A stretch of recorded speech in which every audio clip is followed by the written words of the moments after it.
या देवी सर्वभूतेषु मां सिद्धिदात्रीरूपेण संस्थिता नमस्तस्यै नमस्तस्यै नमस्तस्यै नमो नमः। जय माता रानी। दोस्तों, आप सभी को नवरात्रि के 9वें दिन की हार्दिक शुभकामनाएं। आप सभी पर मां भवानी की कृपा सदैव बनी रहे। नवरात्रि का 9वां दिन मां सिद्धिदात्री को समर्पित है। इस दिन मां सिद्धिदात्री की पूजा की जाती है। तो आज की वीडियो में आप जानेंगे कि नवरात्रि के 9वें दिन मां सिद्धिदात्री का पूजन किस प्रकार से करना चाहिए, मां को कौन सा पुष्प अर्पित करना चाहिए, मां को कौन सा भोग अर्पित करना चाहिए, मां के मंत्र क्या है। तो आप सभी लोग वीडियो में बने रहिएगा और वीडियो को पूरा जरूर देखिएगा। आपको हमारे चैनल पर दुर्गा सप्तशती पाठ भी सुनाया गया है। आपने यदि उसके अध्याय नहीं सुने हैं तो आज आप 9वीं के दिन उन अध्याय को सुन सकते हैं। तो चलिए वीडियो को शुरू करते हैं। नवरात्रि का 9वां दिन मां सिद्धिदात्री को समर्पित है। इस दिन को रामनवमी या महानवमी के नाम से भी जाना जाता है। यह दिन मां दुर्गा के सिद्धिदात्री रूप को समर्पित है। इस दिन भक्त मां सिद्धिदात्री की पूजा अर्चना करने के साथ ही कन्याओं का पूजन अथवा उन्हें भोजन भी कराते हैं। ऐसा करने से भक्तों पर मां दुर्गा की कृपा बनी रहती है। लोग इस दिन कन्या पूजन के साथ मां सिद्धिदात्री की विशेष रूप से पूजा आराधना करते हैं। मां को आदि शक्ति भगवती के नाम से भी जाना जाता है। धार्मिक मान्यता है कि मां सिद्धिदात्री की विधि पूर्वक पूजा करने से भक्तों को सिद्धि और उन्हें मोक्ष की प्राप्ति होती है। तो इस बार 2024 में अष्टमी और नवमी तिथि एक ही दिन होने के कारण दोनों ही दिन का कन्या पूजन एक ही दिन अलग अलग मुहूर्त में किया जाएगा। यदि आप अष्टमी पर कन्या पूजन करते हैं तो आप सुबह तक अष्टमी रहेगी 12:06 तक, तो आप अष्टमी का पूजन कर सकते हैं, अष्टमी में कन्या खिला सकते हैं। अगर आप नौवीं में कन्या खिलाते हैं, नौवीं तिथि को, तो आप शाम के समय भी कन्या पूजन कर सकते हैं। तो इस प्रकार से दोनों ही दिन का कन्या पूजन है उसे आप आज कर सकते हैं। कुछ लोगों के यहाँ अष्टमी को विशेष माना जाता है, कुछ लोगों के यहाँ नौमी को विशेष माना जाता है। तो आपके यहाँ जिस प्रकार की परंपरा है आप उसके अनुसार कर सकते हैं। तो यदि आपके अष्टमी को कन्या खिलाई जाती है तो आप अष्टमी सुबह तक रहेगी 12 बजे तक, तो आप अष्टमी तिथि में कन्या का पूजन कर सकते हो। और यदि आपके यहाँ नौमी तिथि में होता है तो आप शाम के समय कन्या पूजन कर सकते हैं। या फिर 12 अक्टूबर को 10:58 तक नौमी तिथि रहेगी तो आप 12 को कर सकते हैं। यदि आप इतना जल्दी कन्या पूजन कर सकते हैं तो कर लीजिए। और आपको उसी दिन जो है 12 अक्टूबर को कलश विसर्जन भी करना है। और कलश विसर्जन जो है आप अगर नौमी में करते हैं तो 10:58 तक करना है आपको, सुबह 6 बजे से मुहूर्त है। और अगर आप 10वीं तिथि में कलश पूजन करते हैं तो 10:58 से लेकर शाम के 5 बजे तक आप किसी भी समय कलश का विसर्जन कर सकते हैं। व्रत का पारण जो लोग 10वीं तिथि में करते हैं तो वो आप 10:58 के बाद 10वीं तिथि प्रारंभ हो जाएगी, तो आप कर लें किसी भी समय कन्या पूजन करने के बाद। अगर आप नौमी में ही कुछ लोग कन्या खिलाकर तुरंत व्रत का पारण कर देते हैं तो आप नौमी तिथि समाप्त होने से पहले जो है अपने व्रत का पारण कर लें। तो इस प्रकार से आपका अष्टमी और नौमी का व्रत रहेगा, कन्या पूजन रहेगा। अब जान लेते हैं कि इस दिन जो है मां सिद्धिदात्री की पूजा किस प्रकार से करनी चाहिए। तो आपको जिस प्रकार से आप जल्दी उठते हैं उस प्रकार से आपको जल्दी उठना है। उसके साथ ही आपको सफ़ेद या फिर बैगनी रंग के वस्त्र धारण करने हैं, क्योंकि मां सिद्धिदात्री को बैगनी और सफ़ेद रंग के वस्त्र अति प्रिय हैं। तो आप उस रंग के वस्त्र धारण करें। उसके बाद आपने जहाँ पर माँ की चौकी स्थापित की है तो आप, कुछ लोग नौमी को बड़ा हवन करवाते हैं, कुछ लोग अष्टमी को हवन करवाते हैं।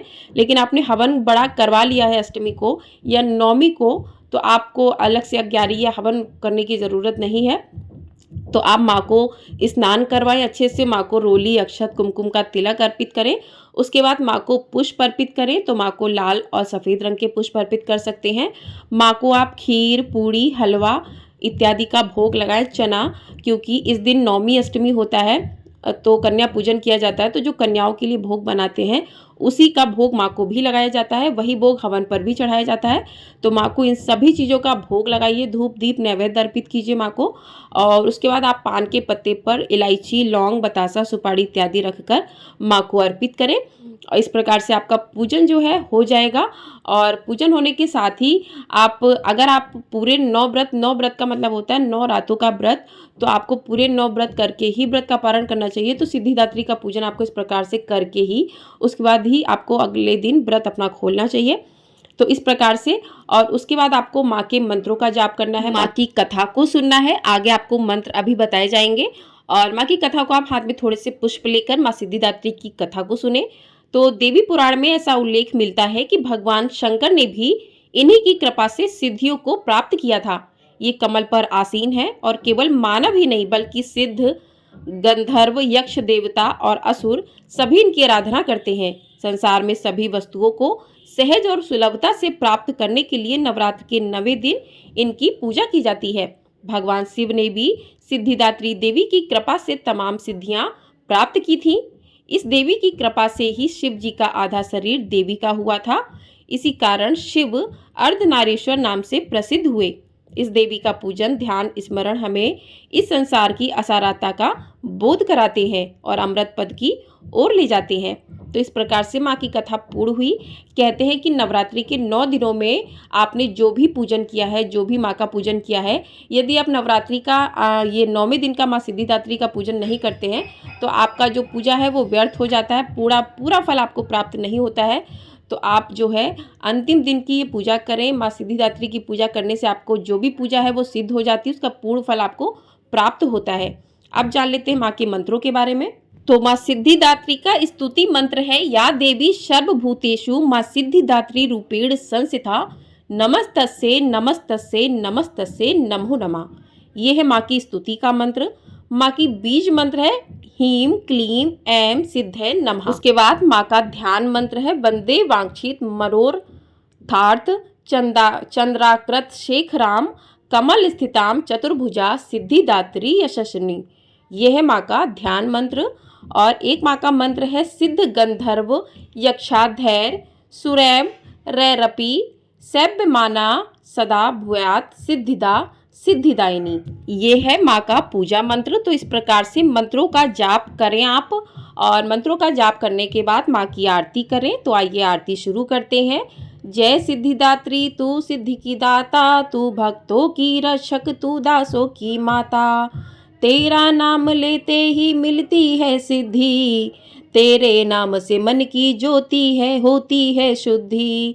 कठिन काम सिद्ध कराती हो तुम, जब भी हाथ सेवक के सर धरती हो तुम।